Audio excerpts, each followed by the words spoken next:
Hello, my name is Daniela Saldarriaga, Group 83. Let's start. What is the most unknown food you have eaten during a trip? On a trip to Santa Marta, I ate lapa. Delicious. What places have you missed to visit during your trip?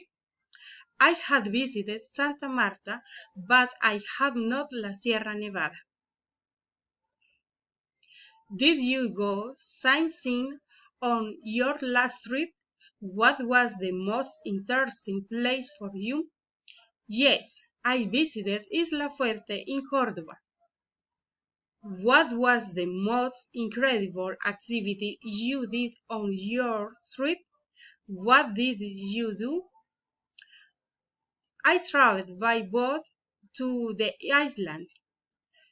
Did you spend much money for your last trip? What is a fair amount? No, it was just enough for an unforgettable experience. Thank you.